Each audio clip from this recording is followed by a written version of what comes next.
Alhamdulillah, wassalatu wassalamu ala rasulillah Sayyidina wa maulana Muhammad ibn Abdillah wa ala alihi wa sahbihi wa man tabi'ahu wa mawala.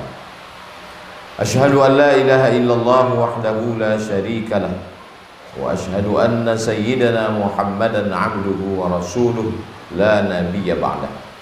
Allahumma salli ala sayyidina Muhammadin nabiyil ummi wa ala alihi wa sahbihi wa barik wa sallim.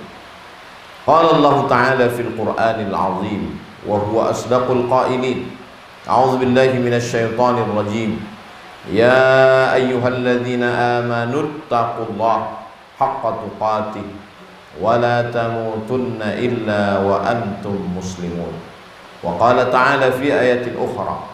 Ya ayyuhalladzina amanu taqullaha wa qulu qawlan sadida yuslih lakum a'malakum wa yaghfir lakum dhunubakum wa man yuti'illaha wa rasulahu faqad faza fawzan 'azima. Ibadallah, usikum wa nafsi bi taqwallah wa ta'atihi faqad fazal muttaqun. Hadirin jamaah Jumat yang dimuliakan Allah Subhanahu wa ta'ala. Manusia ini diberikan Allah bekal 3 alat untuk menangkap kebenaran. Yang pertama, innas sam'a, pendengaran. Yang kedua, wal basar, penglihatan. Yang ketiga, wal fuad, hati dan pikiran. Ketiga-tiganya ini nanti akan ditanya di hadapan Allah Subhanahu wa ta'ala. Inna sam'a wal basara wal fuada kullu ulaika kan anhu mas'ula. Kullu ulaika, semuanya, kana anhu mas'ula, akan disoal, akan ditanya, akan diminta pertanggungjawaban di hadapan Allah Subhanahu wa ta'ala. Maka laki-laki kepala rumah tangga yang tidak dalam keadaan sakit, tidak dalam keadaan pekerjaan berat, tidak dalam keadaan perjalanan jauh, maka dia mesti mendengarkan khutbah Jumat. Wajib man tarakal jumu'ata thalatha marratin, siapa yang meninggalkan salat Jumat 3 kali tahawunan, karena menyepelekan salat Jumat, meremehkan salat Jumat, taba'allahu ala qalbih, Allah mengunci pintu hatinya. Kenapa akhir dari hadis ini adalah hati? Berawal dari pendengaran.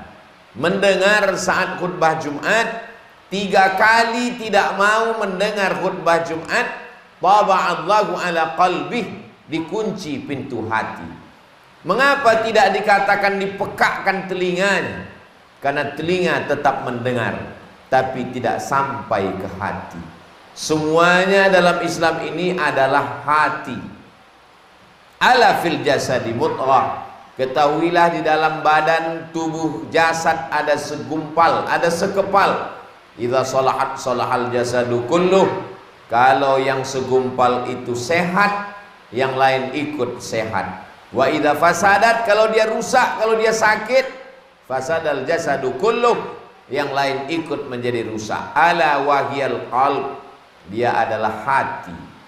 Maka kutukan yang paling besar, laknat yang paling berat, bukan sakit.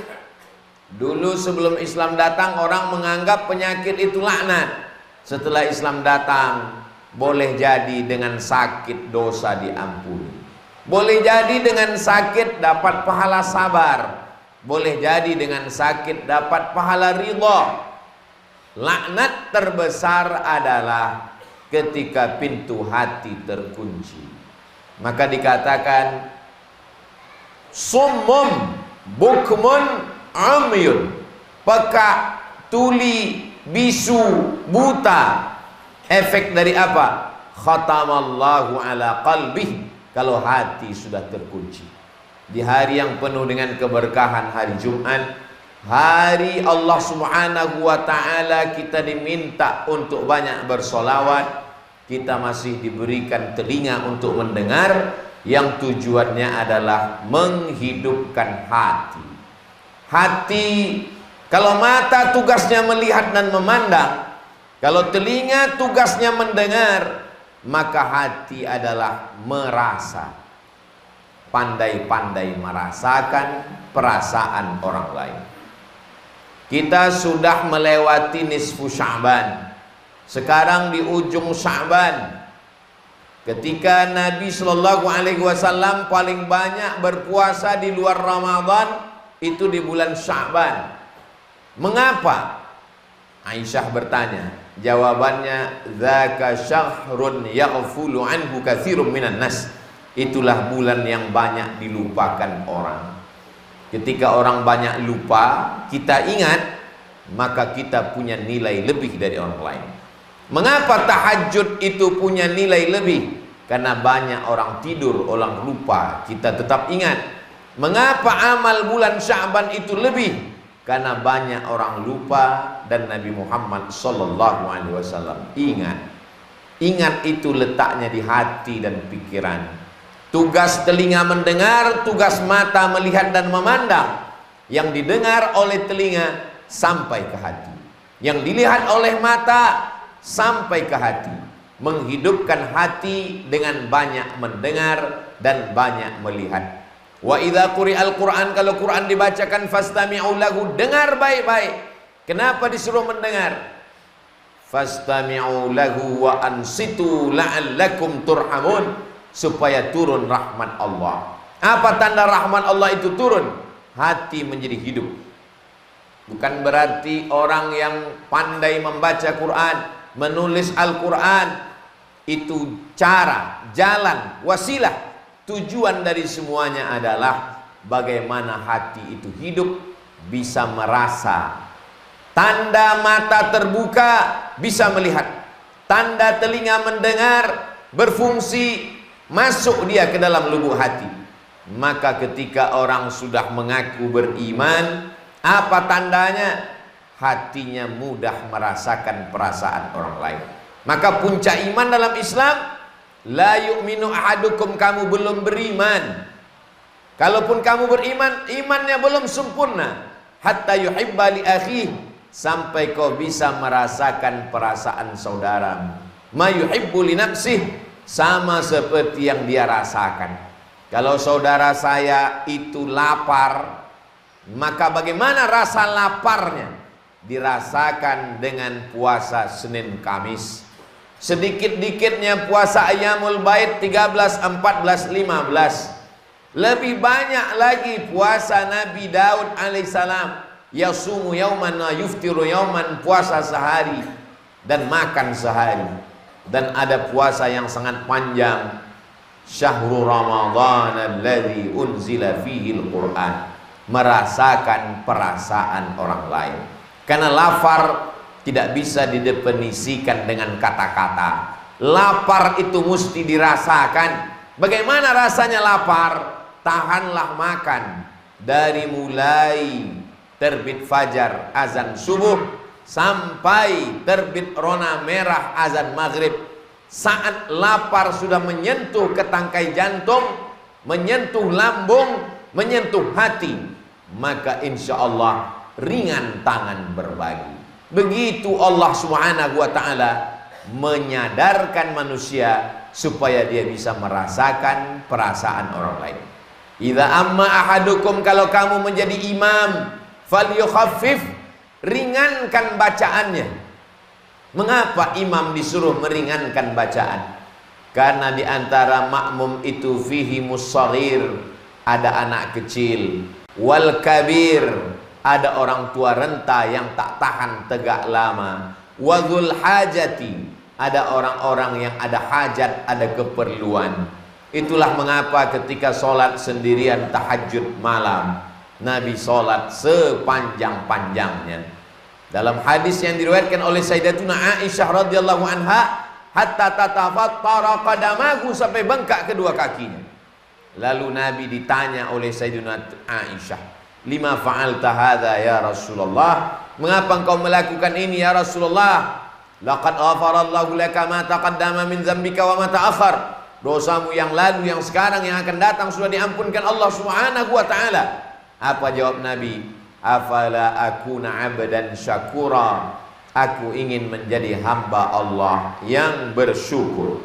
Seorang perempuan yang jahat, wanita tunasusila, dalam keadaan musafir, dia lihat ada sumur tempat air, dia pun mendekat ke sumur itu untuk minum, mengambil air. Tapi rupanya dia lihat ada seekor anjing yang menjulurkan lidahnya kehausan. Airnya jauh ke dalam sehingga dia tidak bisa minum. Tersentuh hati perempuan itu melihat anjing yang kehausan.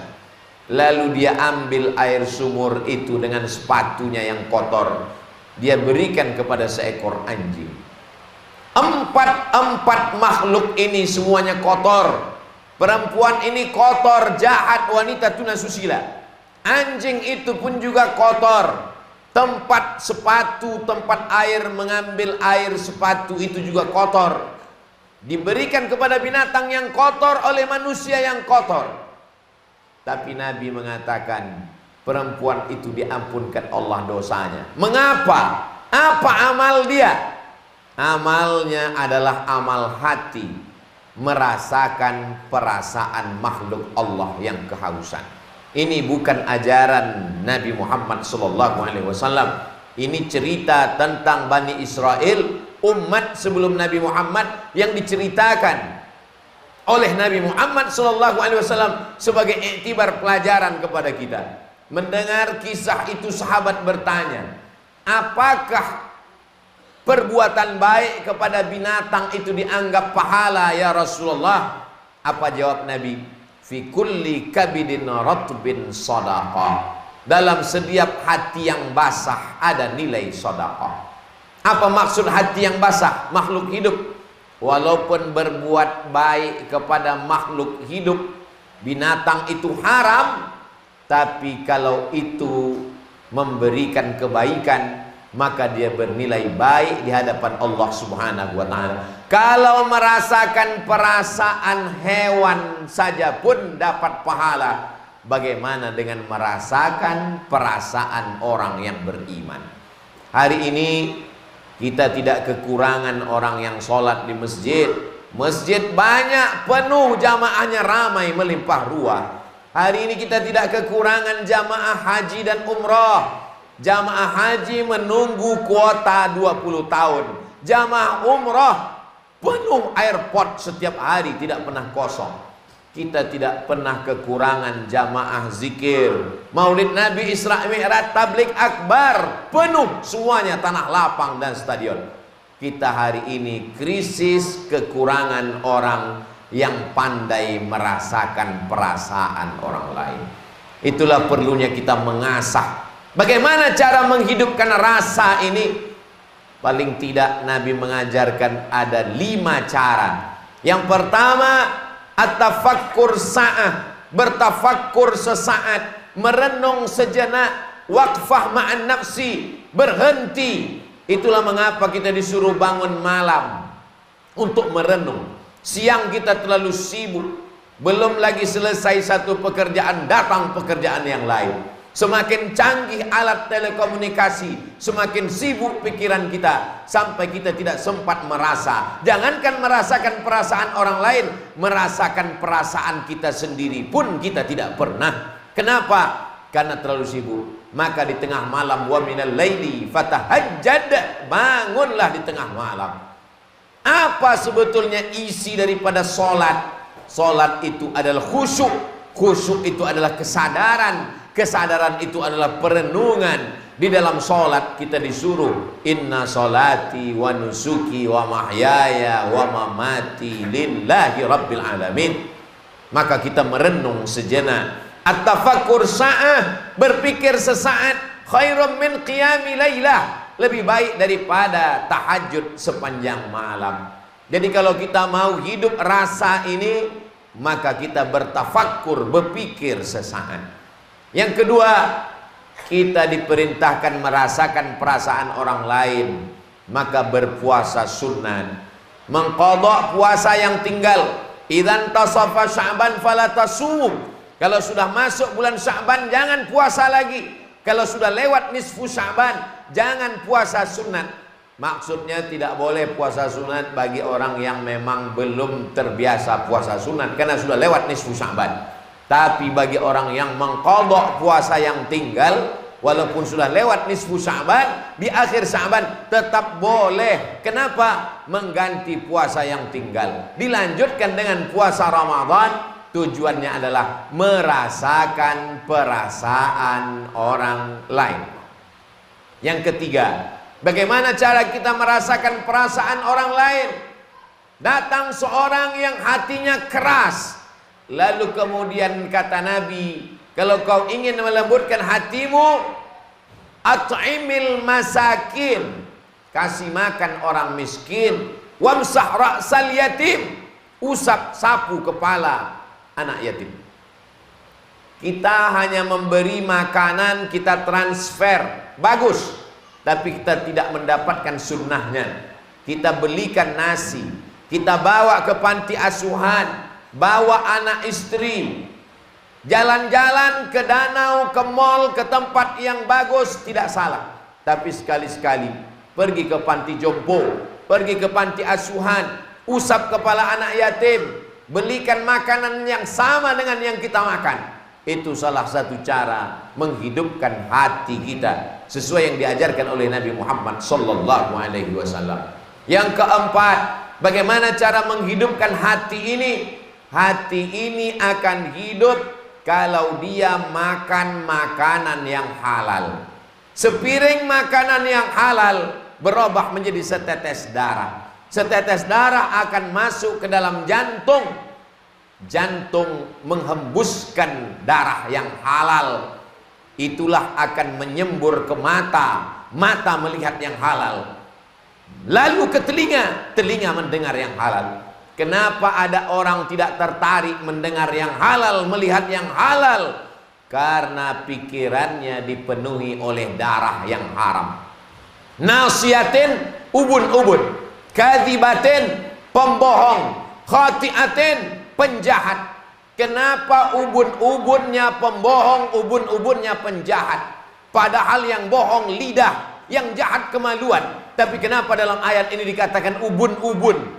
Ubun-ubun adalah bagian kepala depan, otak. Otak yang berpikir jahat, otak pembohong. Kenapa? Karena darah yang diterima otak dari jantung adalah darah kotor. Dari mana datang darah? Dari jantung.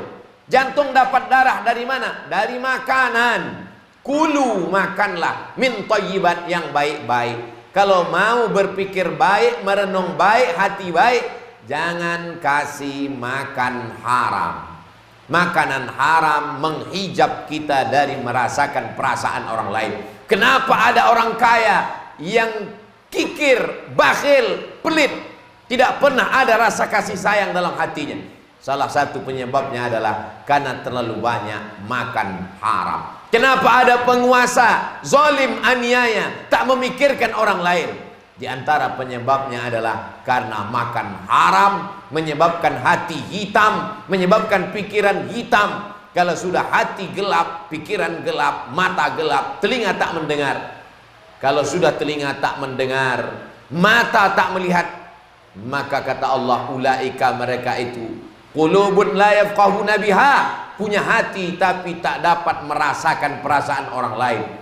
Adhanun la yasma'una biha, punya telinga tapi tak dapat mendengar yang baik-baik. Mereka punya pandangan, la yubsiruna biha, tidak dapat melihat yang baik-baik. Ulaika kal an'am, mereka seperti binatang, bal hum adhal, bahkan lebih hina daripada binatang. Yang terakhir, yang kelima, menghidupkan hati dengan doa. Allahumma ja'al fi qalbi nura. Doa Nabi dalam sholat tahajud, jadikan hatiku ini cahaya. Dengan cahaya itulah kita bisa membedakan mana yang hak, mana yang batil, mana yang bengkok, mana yang lurus, mana yang baik, mana yang salah. Wa fi sam'i nura, dalam telingaku ada cahaya. Wa fi basari nura, dalam pandangan mataku ada cahaya. Wa an yamini nura, sebelah kananku cahaya. Wa an yasari nura, ada cahaya. Wa an amami nura, dari depan cahaya. Wa min khalfi nura, belakang cahaya. Wa min fawqi nura, atas cahaya. Wa min tahti nura, waj'al li nura, berikan aku cahaya. Ad-du'a silahul mu'min. Berdoa kepada Allah, ya muqallibal qulub, engkau yang membolak-balikkan hati, sabbit qulubana, kokohkan hati kami. Barakallahu li wa lakum fil Qur'anil azim wa nafa'ani wa iyyakum bima fihi minal ayati wadh-dhikril hakim wa taqabbala minni wa minkum tilawatahu innahu huwal ghafurur rahim. Allahumma shalli ala sayyidina Muhammad wa ala ali sayyidina Muhammad. Allahumma shalli ala Muhammad wa ala ali sayyidina Muhammad. Allahumma shalli ala sayyidina Muhammad wa ala ali sayyidina Muhammad.